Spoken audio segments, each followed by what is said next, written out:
back to my channel. So today we're going to be talking about Rachel, as you can see from the title. And without further ado, let's just jump right in. Rachel, the choices she made changed history. Rachel had plenty of reasons to feel good about herself. She was quick-witted, she was attractive, and she was loved. Yet Rachel couldn't find contentment. Her competitive spirit wouldn't allow it. The problem was her sister, Leah, otherwise known as the wrench in the works. On the night Rachel was to marry Jacob, Laban substituted her older sister, Leah, instead. Jacob didn't realize he had been tricked until after the wedding night. So Leah married Rachel's true love before Rachel did. Advantage, Leah. After Jacob married Rachel, too, he made it clear that he loved her, not Leah. Advantage, Rachel. Still, Jacob split his husbandly duties between two wives. In the course of those duties, Rachel discovered that she was barren.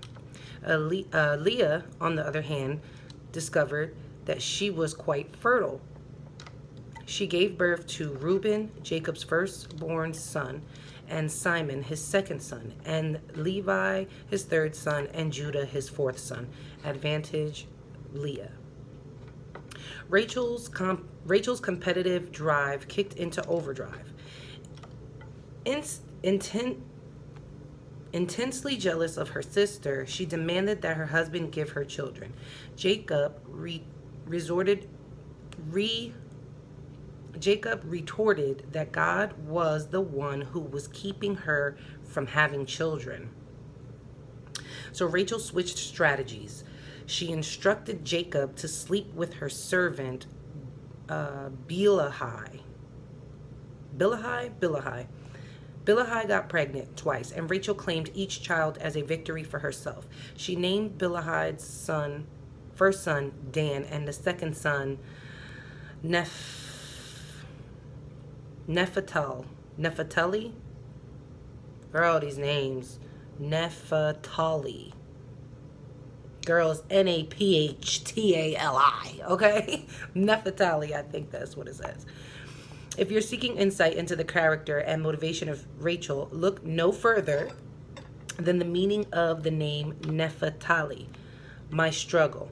Rachel said to herself, I've struggled hard with my sister and I've won. The advantage didn't last long. Leah insisted that Jacob sleep with her servant Zilpah, a relationship that produced 2 more sons. They was wildin', y'all. Leah herself gave Jacob 3 more children, 2 sons and a daughter, for a total of 7.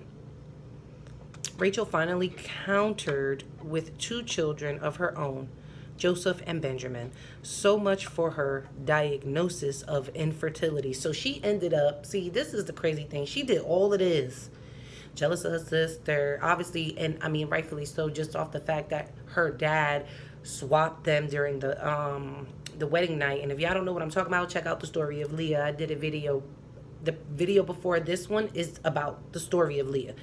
So I can understand all her turmoil, but if she would have just turned to God and stayed focused on God, and look, he gave her 2 kids anyway. He let her birth 2 children anyway. That's where the competition ended. Rachel left behind a husband and 2 sons. Her life and seemingly premature death may cause us to ask several unanswerable questions. How much happier would her life have been if she'd been able to reconcile her competitive instincts with her better nature? What if she'd treated her sister like a teammate instead of an opponent? What if all 13 births in Jacob's family had been cause for celebration and not envy? What if Rachel had understood that competition and rivalry should bring out the best, not the worst in people? Life lesson. God can use ordinary, flawed people to change the course of history. That That's deep, y'all. I don't even really know. I don't even really know what to say to this. I really don't feel too connected to this story. But what I can say, and from what I see from reading it to y'all, is that she should have just chillaxed, relaxed, bring it down. Jacob already loved you. He was already in love with you. He didn't want to be with Leah. That was a fraud situation brought upon y'all by y'all father, right? So if she would have just held on to the fact that he truly and genuinely loves her and wants to be with her, she would have never felt second to, less than, or any of that. And then once he served his term with Leah, he married Rachel anyway. So the true loves got to be together anyway. So if she would have just stayed the course, stayed the path, and made the best out of the situation, in the situation, during the situation, no matter what the feelings were, obviously she has to feel her feelings, because we've learned from other lessons in this Bible, in this book about women of the Bible, that you have to go through the process. But in going through the process, that doesn't mean, for lack of a better word, be ridiculous, be jealous, be envious, be competitive in the nature that it's going to bring out the worst and not the best. We often go through a lot of situations where we only see the bad.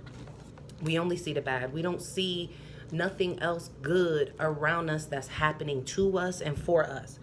We steady worried about that one bad thing. And just a little bit of a testimony, like, I'm not going to get too in depth, but I had something happen to me over this week, and I was so angry, and I called my best friend wowing, like, I can't believe this, blah, blah. But after I did all of that rah, rah, rah, I just was like, and especially with me, with the new changes within me, after I did all that rah, rah, I felt like, ew, like, I already know I'm going to be able to resolve the issue. I already know God got me. I already know that I'm going to be able to do it. I already know that I'm going to come out the other side winning.